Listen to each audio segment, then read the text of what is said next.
Bonjour et bienvenue dans la classe de Catherine et Marc-André. Bonjour à tous! Aujourd'hui, on va vous parler de l'horaire. Donc, quand on parle d'un horaire pour les enfants ayant un trouble du spectre de l'autisme, aussi appelé TSA, on parle d'un outil visuel qui va les aider à savoir ce qu'ils ont à faire dans leur journée, ou du moins dans le moment à venir. C'est un petit peu comme votre agenda ou votre calendrier dans votre téléphone. C'est une façon pour eux de savoir qu'est-ce qu'ils ont à faire et de se préparer mentalement à la prochaine activité. Donc, si on leur retire, ça crée de l'insécurité, un peu comme si je vous retirais votre agenda ou votre outil électronique qui vous sert à savoir un petit peu vos prochains rendez-vous.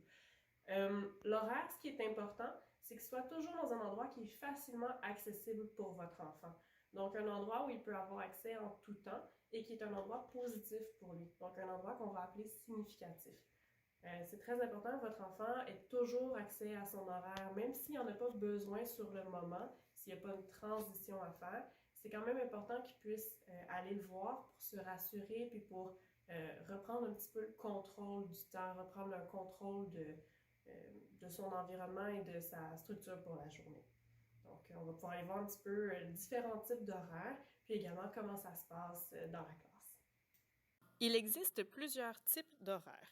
Le plus important est de vous arrimer avec ce qui est déjà fait à l'école. Ainsi, si l'école utilise par exemple un horaire en photo, il serait important qu'à la maison, vous utilisiez également un horaire photo. Ça évite de créer de la confusion chez l'enfant. Donc, voici plusieurs types d'horaires.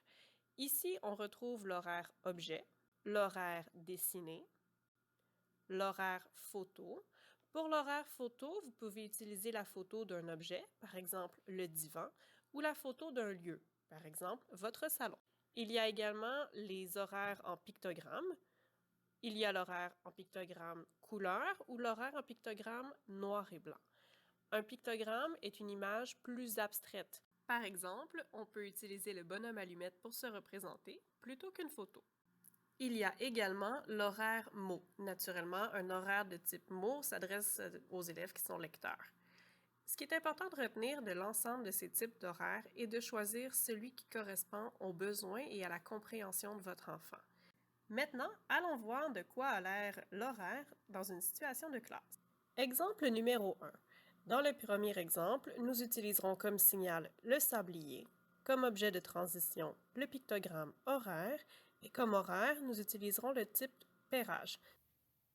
Marc-André fait le travail demandé. Lorsque le sablier est terminé, Marc-André arrête son travail. S'il ne voit pas que le sablier est terminé, je peux faire un rappel gestuel. S'il ne voit pas que le sablier est terminé, je peux dire Marc-André, le sablier, c'est fini. Marc-André range son travail et prend le pictogramme horaire. Il s'agit de son objet de transition. Il va à son horaire et prend le prochain pictogramme. Il va le pairer dans le coin de la classe, puisqu'il s'agit d'un horaire de type pairage. Lorsqu'on parle de pairage, on veut dire l'action de mettre ensemble deux items pour former une paire. Ici, dans le cas d'un horaire de pairage, il s'agit de pairer l'objet, l'image, la photo ou le pictogramme qui est présent à l'horaire dans un coin de la classe où se retrouve exactement le même objet, la même photo, la même image ou le même pictogramme. Dans l'exemple numéro 2, nous allons utiliser la fin naturelle, c'est-à-dire que Marc-André va faire un travail et que lorsque celui-ci est terminé, il devra se diriger à l'horaire. Comme objet de transition, il utilisera sa propre photo. Comme type d'horaire, vous observerez un horaire à jetons. Marc-André fait son travail. Il s'agit ici d'une tâche avec une fin naturelle. Ce qui veut dire qu'une fois qu'il a terminé son travail, Marc-André va la ranger et prendre par lui-même son objet de transition. Ici, il s'agit de sa photo. Il la colle à son horaire. Ici, nous avons un horaire de type jeton. Il prend donc le jeton et le descend au pictogramme suivant. Ici, allez jouer dehors. Pour l'exemple numéro 3, nous allons utiliser un signal chanté.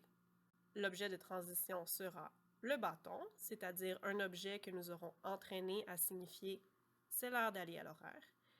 Et nous aurons un horaire de type objet. Marc-André joue. Il n'y a donc pas de fin naturelle. Je vais utiliser un signal verbal suivi d'une chanson. Ah, c'est fini! C'est le temps de ramasser, ramasser, ramasser. C'est le temps de ramasser tous les jouets. Marc-André range son travail. Je lui donne alors son objet de transition, ici un bâton. Il le place à son horaire. Nous avons ici un horaire objet. Il prend donc son objet et se dirige à sa tâche. Pour le quatrième exemple, nous allons utiliser comme signal la minuterie. Il n'y a pas d'objet de transition puisque nous considérons que l'enfant est autonome dans sa transition. Ensuite, il ira à son horaire. Il s'agit ici d'un horaire de type à cocher où l'enfant coche à la fin de chaque activité. Certains enfants préfèrent cocher au début de l'activité pour voir où ils sont rendus. Il s'agit d'une question de préférence. Marc-André regarde son livre. Ah, la minuterie a sonné. Il range son livre, prend son crayon et coche son horaire. Il a terminé l'activité de livre. Il se dirige à sa prochaine activité. Le dernier exemple est ce qu'on appelle le maintenant-après. Ici, vous en avez une version dessinée puisque ça nous permet d'avoir une version portative très simple. À gauche, vous avez toujours l'activité que l'enfant est en train de faire et à droite, sa prochaine activité. N'oubliez pas de toujours utiliser un signal clair pour signifier à votre enfant que l'activité en cours est terminée. Comme nous l'avons vu dans les exemples précédents, il peut s'agir d'un mot-clé, « Ah, c'est fini », d'une chanson, d'une minuterie, d'un sablier ou de tout autre élément que vous aurez décidé d'utiliser. Peu importe le type d'horaire que vous choisirez d'utiliser, votre choix doit toujours être en fonction des besoins de votre enfant ainsi que de son niveau de compréhension. Il est important de réaliser qu'un horaire ne vient pas naturellement. Bien que cela puisse paraître facile pour nous, cela nécessite un entraînement chez votre enfant. Ça signifie que vous devrez y mettre temps et énergie à tous les jours. Vous devrez accompagner votre enfant pendant de nombreuses semaines dans l'apprentissage de ce système. Mais une fois que ce sera fait, lorsque vous aurez persévéré et que votre enfant sera rendu autonome dans son apprentissage de l'horaire, vous verrez les grands acquis que cela peut lui apporter au niveau de son anxiété et de son besoin de sécurité.